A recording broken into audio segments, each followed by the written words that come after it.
Nossa quinta aula vai ser uma continuação da busca de fatores psicológicos na interpretação da palavra e a criação de uma teologia bíblica. Nós já falamos sobre, por exemplo, como uma pessoa se torna calvinista ou arminiano. Hoje nós queremos continuar. Provar alguma posição ou interpretação é fácil quando a pessoa procura apenas um versículo, uma frase que sustenta a sua ideia e não une todos os textos. Em outras palavras, pode-se criar qualquer doutrina se selecionar os textos com o propósito de provar a posição que a gente já tem. A escola Gestalt psicológica observa que o todo é maior do que suas partes, mas não totalmente, senão seria argumento circular. Mas a parte deve ser entendida dentro do contexto do todo. Significado se realiza na mente do intérprete. Isto é, a pessoa, quando ele escuta uma mensagem, uma interpretação de algum texto, ele entende dentro do seu próprio esquema de pensamento a importância daquilo que ele está ouvindo. Importância ou não ter importância. A Bíblia não usa o termo trindade para descrever Deus. Não há nenhum texto que use essa palavra. Mas nós podemos, usando nossa leitura da palavra como um todo, chegar a esta conclusão que a trindade é, de fato, uma doutrina bíblica.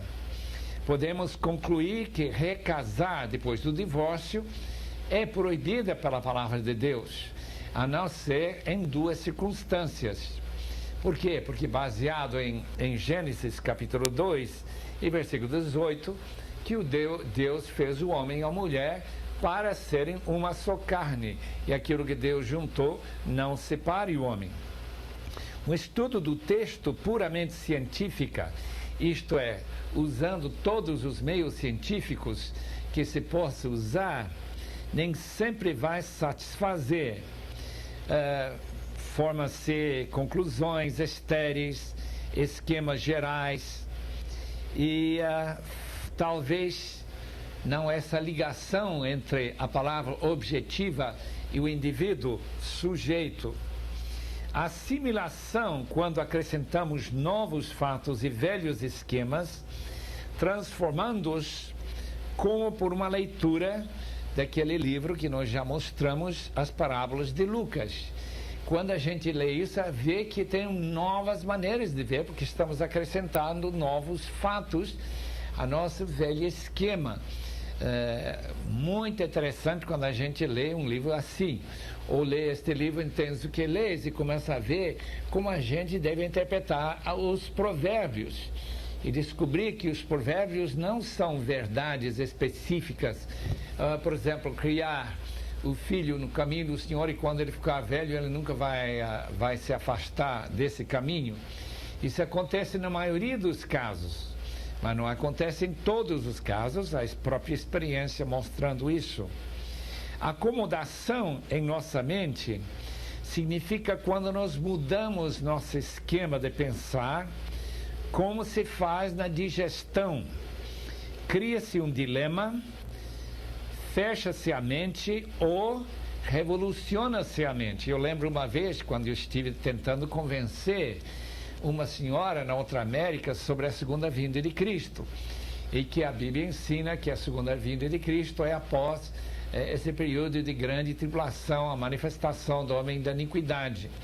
Quando eu terminei de mostrar todos os textos que sustentam essa posição, ela disse: eu não vou mudar a minha maneira de pensar, mesmo que a Bíblia ensina assim. Isso é natural para muitas pessoas, mesmo que a Bíblia ensina, não vai querer mudar. E depois ela voltou e reconheceu que estava falando erradamente e diz: mas tem outras pessoas que pensam como eu penso, então eu vou depender deles, eu não vou estudar o assunto novamente. Isso se chama acomodação. Depois nós temos criatividade, outra maneira que a mente trabalha com fatos. A capacidade de repensar teorias e esquemas que conseguem sair do caixote fazer perguntas e criar novos modelos. Criatividade funciona melhor, não em exegese, mas em síntese e em aplicação. A distinção entre aplicações universais e locais requer muita visão criativa. Nós estaremos pensando muito nisso quando nós tratamos de interpretação dentro do contexto cultural. Agora passamos para a segunda divisão principal sobre a psicologia da interpretação. Se intitula Interpretações influenciadas pelas pessoas. Aí nós temos tendências conscientes e inconscientes.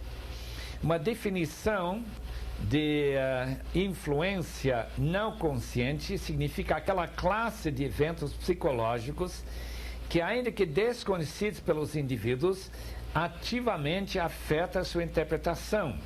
O resultado é o que aprendemos da experiência, depende da filosofia que trazemos para aquela experiência. Tem posições de crentes que creem na evolução teística. Eles acham que a Bíblia admite a evolução. Eu não creio. Eu ainda não cheguei à conclusão que nós temos que admitir que a evolução de animais, de pessoas e tudo, mesmo com todas as descobertas da antiguidade, que nós temos que interpretar somente por este prisma. E eu lembro o caso interessante de um missionário conversando com um cacique. O cacique falou para o missionário: então, será que eu estou entendendo corretamente que depois que eu me tornar cristão, eu não posso entrar nessa choupana aí, pegar alguma coisa e levar para minha casa? Ah, não, isso é roubar. Depois ele diz: será que eu estou entendendo corretamente? Se eu me tornar cristão, eu não posso pegar uma moça de uma dessas choupanas e levar para minha choupana? Ah, não, isso é pior ainda, isso é adultério. E depois ele fez a pergunta: mas será que quando eu me tornar cristão, eu pegar a minha lança e juntar todos os guerreiros da minha tribo e ir atrás dessa tribo que é nossos inimigos e nós guerrear contra eles? Ah, não, isso está bem, a Bíblia manda que a gente tem que amar os inimigos. Ah, diz o cacique, então eu já sou cristão, porque eu sou velho demais para fazer essas coisas. Está vendo como é fácil, dentro do pensamento dele, pensar que o cristianismo é apenas não fazer certas coisas. Naturalmente, quem entende melhor a palavra de Deus nunca vai cair nesse erro. Agora, quais são as funções do inconsciente? Isso é muito interessante em relação à psicologia da interpretação. Primeiramente, é para evitar a ansiedade, com mecanismos de defesa. Pode-se lutar contra aquilo que produz ansiedade. Imagina uma pessoa que sempre creu na sua vida que o crente não pode perder a salvação. Ele está lendo o capítulo 6 de Hebreus, o capítulo 10, e ele encontra essa possibilidade de uma pessoa cair, que não pode ser renovada para arrependimento. Essa dificuldade que ele vai tentar resolver, quando ele ler esse texto, será justamente para evitar a ansiedade que talvez ele mesmo não está em condições de entrar no céu quando ele morrer.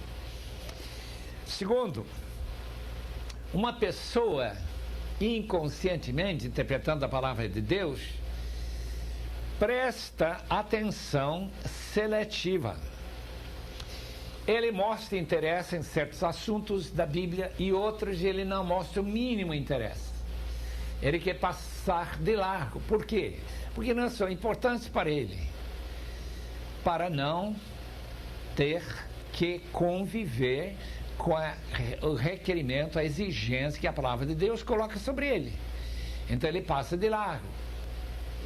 Depois nós temos a prática psicológica de transferência. Tratamos um texto ou uma aplicação sob influências desconhecidas. A criança de 1 a 6 meses que não aprendeu a confiar ou que tem problemas com autoridade, falta de disciplina quando ele estava sendo criado, vai criar uma imagem de Deus dentro deste esquema que J.B. Phillips escreveu naquele livro do Mundo Cristão, o teu Deus é muito pequeno, não é o Deus da Bíblia, é um Deus reduzido por causa desse passado e esse inconsciente na sua maneira de entender a palavra de Deus. E também nosso estilo cognitivo contrasta os que são dependentes de seu campo ou independentes. Distingue entre a analista e o intuitivo. O Dr. Ram aponta para os palavra-orientados, aquelas pessoas que leem a palavra de Deus e seguem a risco, palavra por palavra, aqueles que são espírito-orientados. Mais ou menos aquela divisão entre tradicionais, que estão impressionados com a palavra, o que a palavra diz, e aqueles que são carismáticos, que estão mais dependentes daquilo que Deus me mostrou, Deus me falou. Esta distinção é justamente uma distinção de orientação. E temos em quinto lugar expectativas perceptuais. Criamos modelos e prototipos que nos ajudam a reconhecer um novo estímulo. E em segundo, notamos os novos fatores que nós distinguimos. Ezequiel 28, versículos 12 a 19, Isaías 14, 12, refere-se à queda de Lúcifer, de Satanás. Ainda que dentro do texto, claramente, nós não vemos nenhuma referência clara a Satanás. É que dentro de nosso esquema e modelo de interpretação, aqueles dois trechos cabem muito bem. E a impressão que nós temos que deveria ter sido assim. A queda daquele arcanjo que se tornou Satanás, o diabo, deve ter acontecido dessa forma, ainda que o texto não faz nenhuma referência clara, literalmente, ao diabo. Mentalidade fixa, habitual, nos ajuda a resolver problemas. Nós já encontramos pessoas que são dogmáticos, pessoas que têm mente fechada. São maneiras que eles resolvem os problemas internos do subconsciente, dificuldade de conviver com problemas ou interpretações da palavra de Deus. No mundo medieval, nesse mundo do século VIII, X, IX, a Igreja Católica tentou criar dogmatismo para que o pessoal não pense, não procure a Bíblia. Não havia traduções da Bíblia. E a própria Igreja Católica se opôs terminantemente a qualquer tradução da Bíblia, sempre mantendo apenas a Bíblia na língua latina. Mas isto era porque queria manter essa mentalidade fechada e não levantar perguntas quanto à interpretação da Bíblia, já que o magistério e o poder de interpretar do Papa era a última palavra na interpretação. Terceiro lugar, nós temos a influência da própria sociedade na interpretação da Bíblia. Eu quero falar um pouquinho sobre isso. A psicologia da influência da sociedade envolve fatores que promovem conformidade. Por alguma razão, nós humanos valorizamos muito a opinião das outras pessoas. Quando eu estou descobrindo que todo mundo pensa diferentemente do que eu penso, eu começo a me ficar incomodado. Então eu preciso tentar persuadir que todos eles estão errados, ou ter que mudar minha própria maneira de pensar e me encaixar junto com os outros. O grupo é fortemente coeso. Nós sentimos muito disso quando estamos numa reunião de pastores batistas, ou uma reunião de pastores presbiterianos, ou da Assembleia de Deus, ou talvez da Universal do Reino, eu não sei, já que nunca assisti, mas eu sei de uma coisa: com certeza aquele grupo sente-se coeso, senão não estaria fazendo parte daquele grupo. Aumenta também na proporção do aumento da ambiguidade. Isto quer dizer, ambiguidade, que tem certos textos, certas doutrinas que parecem que têm duas posições bem naturais ou bem convincentes. Então, quando se cria essa ambiguidade, então o grupo tem que enfatizar mais a importância de sua identidade denominacional, de identidade de pensamento sobre a palavra de Deus. Dar pouco valor a si mesmo aumenta conformidade. Quando uma pessoa não se sente capaz de tomar nenhuma decisão, nem de ler a palavra de Deus, ele é muito inseguro, então ele se torna muito mais preso ao grupo, porque o grupo já fala para ele o que ele pode pensar. Nós notamos, obviamente, na medida que aumenta-se a educação, aumenta-se as pessoas que sabem ler e que vão lendo outros livros e ouvindo outros programas de televisão, nós vemos pessoas com mais opiniões individuais e menos coesos dentro do grupo. Às vezes há bastante diferença entre a opinião privada de uma pessoa e o que ele proclama em público.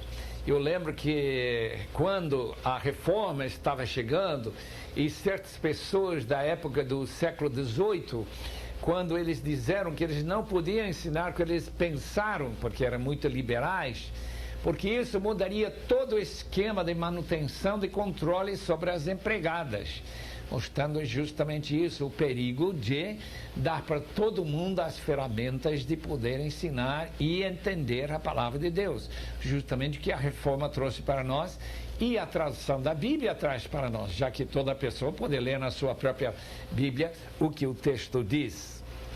Depois temos distintos tipos de grupos. Alguns criam muita pressão para se conformar. Por exemplo, os muçulmanos, sabe o que eles fazem quando uma pessoa se converte? Eles até promovem a ideia do pai matar seu próprio filho para manter essa conformidade. Dentro da Arábia Saudita não se permite pregar o evangelho. Não se admite que nenhum muçulmano lá se converte. E qualquer pessoa que tenta converter outra pessoa à sua posição, sendo evangélica, bíblica, pode ser até morto, pelo menos ser preso. O caso da igreja que negou oferecer sustento para mim, eu lembro uma vez, quando eu estive tentando levantar sustento numa igreja, quando eles fizeram uma pergunta sobre minha doutrina relativa à segunda vinda de Cristo, eles imediatamente encerraram a sessão, não havia mais necessidade. Por quê? Porque em nossa igreja nós não sustentamos pessoas que pensam como o senhor pensa. Foi interessante, não houve nenhum argumento sobre o caso, é apenas a ideia que nosso grupo é muito coeso. Todos têm a mesma ideia. E tem certos grupos aqui no Brasil que não querem que ninguém leia outro livro. Aliás, eles até proíbem os membros lerem um livro. E talvez chegar a uma conclusão diferente do que eles ensinam.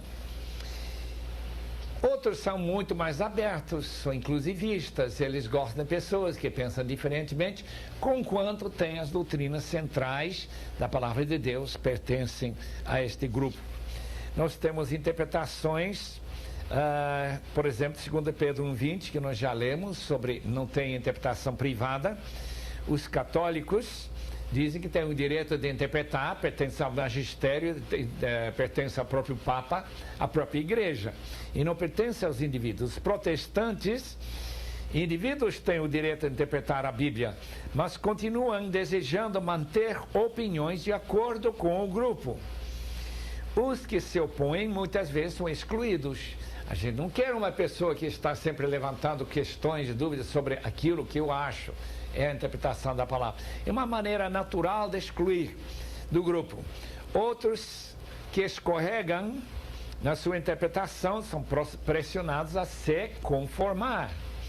Naturalmente, nós não queremos que alguém esteja ensinando uma doutrina com a qual nós não concordamos, especialmente se nós somos pastores e líderes.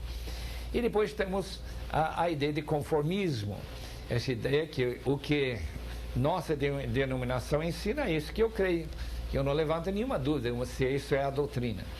E eu lembro, não muito tempo atrás, eu recebi de uma denominação um livreto que coloca todas as suas doutrinas já colocadas em forma de dogma. E não há possibilidade nem pensar em mudar aquelas ideias, a não ser criar uma revolução muito forte. A necessidade do grupo. Segundo Richard Niebuhr, mostra que as divergentes associações e a realidade históricas têm muito a ver com a nossa posição, por exemplo, o luteranismo e como Lutero se entendeu e encontrou sua paz no livro de Romanos, quando ele entendeu que Romanos de fé para fé e que a justificação é apenas pela fé. Veja a interpretação da Bíblia de Abraham Kuyper, que foi primeiro-ministro da Holanda, mas que quando ele veio escrever sobre a apartheid, ele tinha a ideia que separação entre as raças era a vontade de Deus, lá na África do Sul. A experiência mostra estabelece-se a verdade por vários meios. Depois os crentes são obrigados a explicar porque era a verdade. Finalmente a verdade foi desacreditada, a informação realmente tinha sido fabricada. Descobriu-se uma coisa muito interessante, que esta nova verdade ainda era a opinião de 75% dos casos e dos crentes. Isto é apenas porque nós gostamos de ser coesos em nossos grupos. E nossa interpretação, mesmo vendo que a Bíblia não ensina aquilo que o grupo pensa, nós vamos continuar pensando do jeito do grupo a que nós pertencemos, pelo menos em 75% dos casos.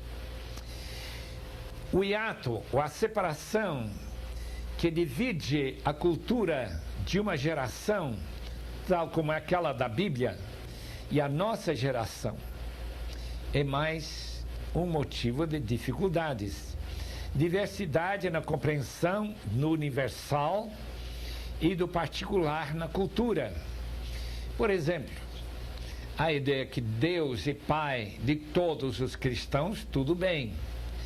Mas se eu vou interpretar na minha situação, ou na minha cultura, onde o homem não é importante, mas que a mulher manda, e até o pai se submete à mulher, então a situação é bem diferente. Como que eu vou entender, dentro do contexto Pai Nosso, que tipo de pai Deus é, a não ser segundo a nossa cultura? Nós encontramos então pais autoritários, pais distantes, pais íntimos, pais próximos, pais indulgentes e tudo. E nós tentamos interpretar a Bíblia mais ou menos do jeito que nós temos entendido que nosso Pai, esse Pai ideal que é nosso, de alguma forma reflete nosso Pai Celestial. A vinda de Jesus na carne, tornando-se homem, significa que todos nós podemos identificar-nos com Ele parcialmente. Mas a nossa cultura é diferente da cultura judaica da terra da Palestina de há 2000 anos atrás. Como é diferente também de uma cultura africana, como os concombas, entre o qual o missionário Ronaldo Lidório está trabalhando hoje. Ou como aquele missionário que nos escreveu uma carta dizendo que aqui na Papua Nova Guiné o povo come qualquer coisa que anda sozinho. Daí a pergunta entra, mas será isso mesmo? Que tudo que anda sozinho e não tem nenhum problema com a palavra de Deus? Quando a palavra de Deus lá em Levítico manda que a gente não come nada de que seja impuro. Tudo isso relacionado com a nossa cultura. A hermenêutica é produzida também pela cultura. Quer dizer, nossa maneira de entender o texto vem justamente de nossa cultura ou subcultura. Quando eu vejo uma pessoa fumando, eu já sei que essa pessoa não é crente. Se na nossa cultura brasileira, crente simplesmente não fuma. Mas se eu estiver no sul dos Estados Unidos, eu ver uma pessoa que frequenta a igreja, que lê a Bíblia, fumando, eu não posso chegar a essa mesma conclusão. A razão é que nossa cultura percebe que fumar é vício. Na cultura dele não se percebe dessa mesma forma. Se percebe mais ou menos como nós entendemos tomar café. Esta maneira de criar interpretação pela própria cultura é bem óbvio quando a gente viaja de um país, de uma cultura para outra. A teologia da libertação surgiu justamente na América Latina. Por quê? Por causa da grande divergência entre os donos de empresas, os que pagavam tão pouquinho, e as estruturas de um governo, talvez autoritário, em contraste com, talvez, a América do Norte, Inglaterra, onde o governo era bem mais democrático. Então, a teologia da libertação surge aqui na América Latina. Agora está mais ou menos desaparecendo por causa da queda do comunismo na Rússia, já que tem uma afinidade entre a teologia da libertação e o comunismo. O Anthony Thiselton afirma que não existe conhecimento puramente neutro. Quando nós interpretamos um texto, nós estamos sempre condicionados por nossa cultura. Alguns condicionados mais, outros condicionados menos. O debate sobre feminismo na igreja, que ainda não alcançou o Brasil, mas lá na outra América, está bem forte. E algumas mulheres querem que nós entendamos que a palavra de Deus está a favor da ordenação de mulheres, enquanto nós aqui no Brasil ainda estamos talvez um pouco longe, na maioria das nossas denominações, de separar mulheres e dar-lhes este cargo de chamar de pastora. Mas como o nosso mundo está sempre em fluxo, está mudando, certamente com o passar do tempo a nossa cultura também vai mudar e talvez nós vamos chegar daqui a alguns anos a aceitar a interpretação que em Cristo mulher e homem são iguais, não tem distinção, e então a mulher pode pastorear uma igreja. Nossa conclusão: ter muito cuidado para não permitir que fatores externos realmente controlem nossa interpretação. Esta é a conclusão. Sempre estar abertos para entender que a cultura e a minha maneira de entender tradicional talvez não esteja certo e que eu devo voltar e me separar dessa minha cultura e ver realmente o que a Bíblia de Deus diz e qual seria a vontade de Deus. Para isto, nós precisamos de muita iluminação do Espírito Santo. Ainda que se fala bastante sobre essa iluminação, pouco tem se discutido sobre isso. Procure nesses livros aqui quaisquer e veja quão pouco se fala sobre iluminação do Espírito Santo. Fala-se que existe essa iluminação, essa ajuda do Espírito Santo, mas não se fala como é que nós podemos distinguir uma mente iluminada pelo Espírito e uma mente que não tem essa iluminação, mas que fez um trabalho muito cuidadoso no texto, no original, lendo os melhores comentários, tudo isso chegando à sua conclusão, sem nenhuma ajuda do Espírito Santo, talvez nem seja crente. Então agora nós queremos falar um pouquinho sobre o papel do Espírito Santo na interpretação da Bíblia. F.H. Cluster diz o seguinte: a iluminação do Espírito Santo se menciona regularmente na literatura teológica, mas discussão detalhada é raro. Os liberais tendem a buscar a interpretação que surge na cabeça do leitor e não orientada para o texto. Crentes evangélicos não querem saber, temendo o subjetivismo que isso pode produzir. Nós somos muito cuidadosos de não engolir simplesmente porque uma pessoa diz, Deus me falou. Eu li esse texto, Deus me falou. Não lembra do caso, aquele que abriu o salão não sei se foi em Belo Horizonte, porque ele estava lendo a Bíblia e falou-se o texto: Absalão, meu filho, Absalão. A Declaração de Chicago, artigo 18, há uns 2 décadas atrás, houve uma reunião muito importante sobre interpretação e inspiração das Escrituras em Chicago. Então eles fizeram uma declaração nesse caso: nós negamos que os escritores das Escrituras sempre entenderam as inteiras implicações de suas palavras. Claro que eles não entenderam tudo.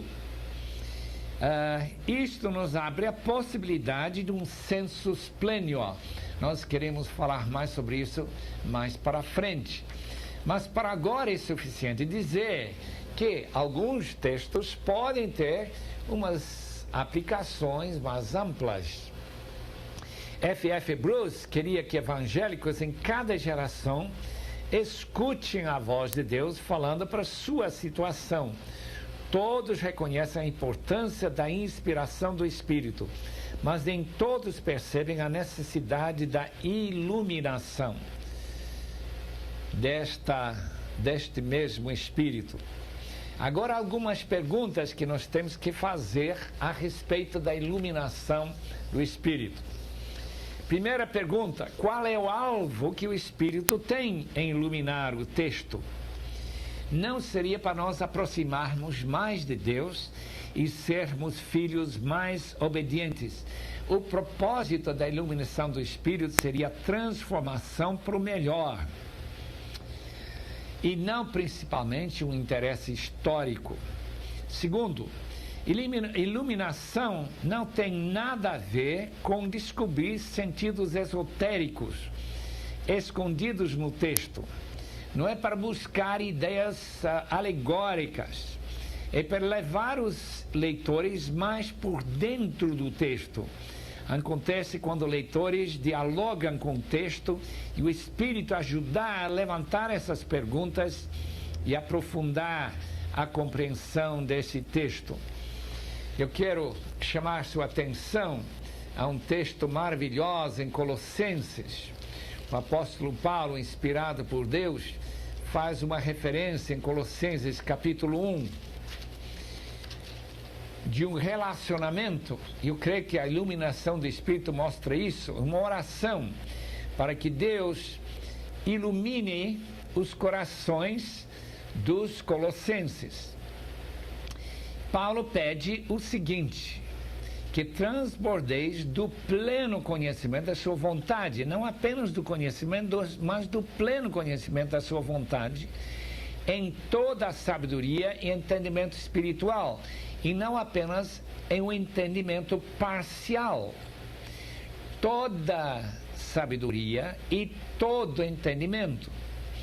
Se uma pessoa faz uma exegese muito cuidadosa, se ele usa os melhores textos e fontes, inclusive esta que nem mencionamos ainda, o Dicionário Internacional da Teologia do Novo Testamento, que é obra de mais ou menos 2.800 páginas, vai sair agora em 2 volumes apenas.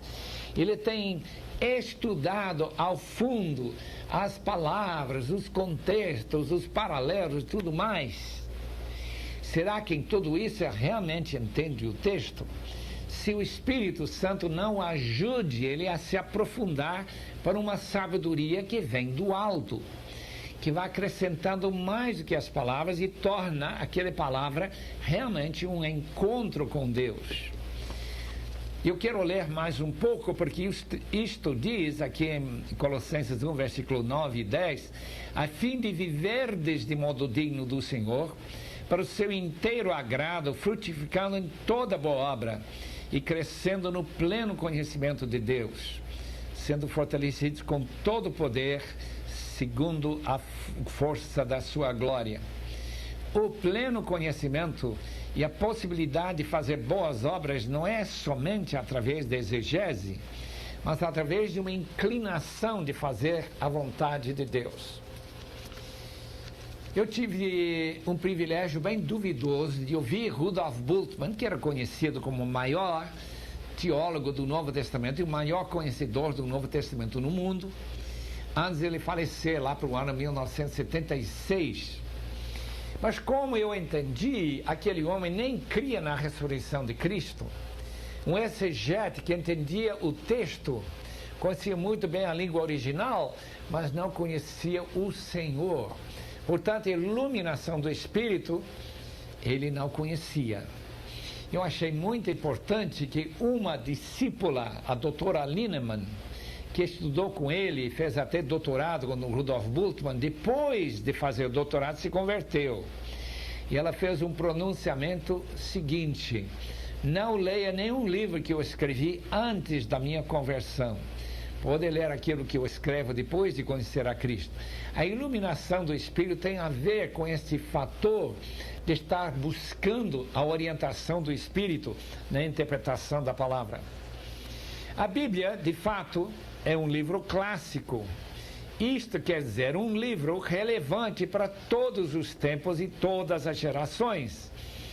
Há uma fusão de horizonte do leitor e do autor. Iluminação ocorre quando somos levados a penetrar o texto e sermos transformados.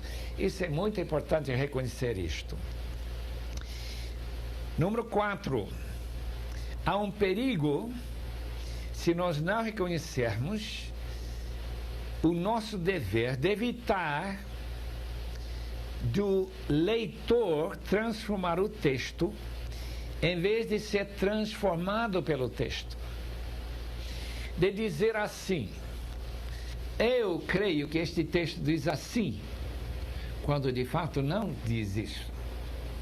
Por quê? Porque isso tira a sua ansiedade, ele se sente em casa, ele fica bem com a Escritura e não deixa a palavra realmente falar ao seu coração e transformá-lo. Precisamos manter a primazia do sentido que o autor intencionou quando escreveu, e o papel do Espírito Santo se vê, por exemplo, em Atos 15. Parecia bom a nós e ao Espírito Santo, versículo 28. Neste caso, o Espírito Santo dirigiu a igreja de Jerusalém e a comunidade, as outras igrejas que mandaram os seus delegados para uma decisão importante para a missão da igreja. Pode-se descobrir um significado mais amplo do texto, tal qual na Declaração de Independência americana, Constituição americana, que originalmente só previa brancos, não tinha nenhuma visão para os negros. Eles eram os donos da propriedade.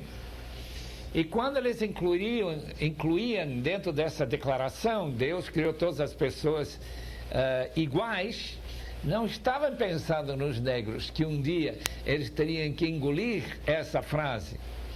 Hoje em dia, graças a Deus, tem havido uma mudança muito grande em relação a reconhecer que hispânicos, orientais e negros e brancos, todos são criados iguais e todos têm direitos dentro de uma democracia que foi criada em bases bíblicos.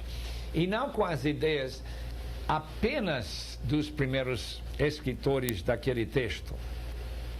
Hoje se entende em relação a pessoas que antigamente não estiveram na mira dos escritores originais. Em relação ao crente individual, é necessário pensar na aplicação no discipulado e crescimento espiritual. Quando nós lemos a palavra de Deus individualmente, eu tenho que aplicar esse texto para mim. E nem todos os textos vão ser aplicados a outras pessoas. Quando a palavra de Deus diz: ide fazer discípulos de todas as nações, batizando-os em nome do Pai, do Filho e do Espírito Santo, com certeza não tem uma aplicação direta para todo mundo sair do país, para evangelizar as nações ainda não alcançadas pelo Evangelho, mas certamente alguns vão ler esse texto e dizer: Deus me falou através de Mateus 28 e versículo 19 que eu preciso sair do país para evangelizar angolanos, evangelizar pessoas que moram em os Camarões ou qualquer outra parte distante de nosso país. Para alcançar um modelo certo de interpretação, falamos de dois horizontes, de sentido e significado. Mas, na prática, são realmente profundamente interrelacionados. Não dá para separá-los assim. E, finalmente, a interpretação teológica vai além da interpretação de textos específicos. Precisamos trazer o Evangelho e a revelação ao confronto e correlacionamento com tudo que existe. Assim, terminamos aquela sessão sobre iluminação do Espírito Santo. Como ainda temos alguns minutos, eu quero continuar falando sobre algumas ideias muito importantes em relação à hermenêutica do professor Ralph Kraft, que foi professor por muitos anos no seminário de Fuller, na Pasadena, Califórnia. Ralph Kraft escreveu um trabalho que mostra mais ou menos o seu pensamento em relação à dificuldade de interpretar corretamente as Escrituras, num artigo que foi publicado em 1978, que, traduzindo o artigo, seria interpretando no contexto cultural. Como Ralph Kraft foi missionário na Nigéria durante um tempo antes de ser professor, ele começou a perceber que separação de culturas pode criar dificuldades quando se começa a dizer a Bíblia diz tal e tal coisa. Introdução. A Bíblia é um livro que cruza as culturas. Necessitamos, portanto, ferramentas para interpretá-la. 3 culturas na Bíblia: cultura hebraica, cultura aramaica e cultura grega. Todas são refletidas dentro da própria palavra de Deus, através de um período de tempo. Quando, portanto, nós lemos uma palavra grega, mesmo que é uma tradução de uma palavra hebraica, há uma modificação de significado ou de sentido só na tradução da palavra. Culturas, portanto, nossas, nós vivemos geralmente numa cultura euro-americana ou euro-africana, que são bastante distintas. Não dá para confiar em nossas reações automáticas culturais quando interpretamos a palavra de Deus e ter certeza que estamos interpretando corretamente. Nós confiamos no Espírito, como acabamos de ver, mas não sabemos responder por que o Espírito Santo não dirige todo mundo à mesma interpretação e criar uma unidade total da igreja de dizer que a Bíblia ensina a mesma coisa para todos. De fato, não acontece assim. Nossa cultura e nossas maneiras de pensar, mente fechada, mente aberta, toda aquela psicologia que já falamos, está relacionada com essa ideia de cultura e de interpretação. Nós já sabemos, em primeiro lugar, que a Bíblia é seu melhor intérprete. Notamos a importância do contexto literário. Teologia bíblica mostra cada vez mais as distintas culturas individuais que se refletem em cada escritor das Escrituras. Nós encontramos, por exemplo, uma ênfase muito grande no apóstolo João sobre o amor, aquele primeiro mandamento. Amar uns aos outros é um sinal da verdadeira conversão. Nós não vemos essa mesma ênfase em Mateus. Nós encontramos outras ênfases, talvez mais judaicas, em Mateus. Então é uma cultura que vem passando dentro do próprio texto para a nossa realidade moderna, de cada livro, de cada autor. Devemos buscar cada vez mais claramente as amplificações do médico histórico gramatical. Deve ser também cultura linguística e etnolinguístico, isto é, diferentes etnias, diferentes povos vão pensar diferentemente. Temos 2 culturas, nossa e a Bíblia. quando nós tentamos passar para uma terceira cultura, descobrimos novas maneiras de compreender o texto. Imagina uma cultura em que, quando alguém usa a ajuda de um outro nativo indígena para plantar seu jardim, para plantar alguns legumes e frutas e tudo mais, que aquela pessoa que ajudou a pessoa a plantar acha que ele tem direito de pegar qualquer coisa, mesmo que ele foi pago. Enquanto aquele que vem de uma cultura ocidental, talvez um missionário, ele fica assim, raivoso, indignado que esse indivíduo foi roubando o que era dele. Por quê? Porque ele pagou para a pessoa plantar, mas dentro dessa cultura, o que pertence a um pertence a todos. Então a situação complica bastante. Isso que quer dizer interpretar dentro da cultura. E nós estaremos querendo ver como isso pode realmente mudar o significado de algum texto. E são 4 áreas que nós temos que tratar. Primeiro, queremos definir que significado, que não é a mesma coisa que a mensagem. O significado é de um ponto de vista. Aquele que o receptor, o leitor, aquele que está recebendo a mensagem, constrói em sua cabeça e ao qual ele responde.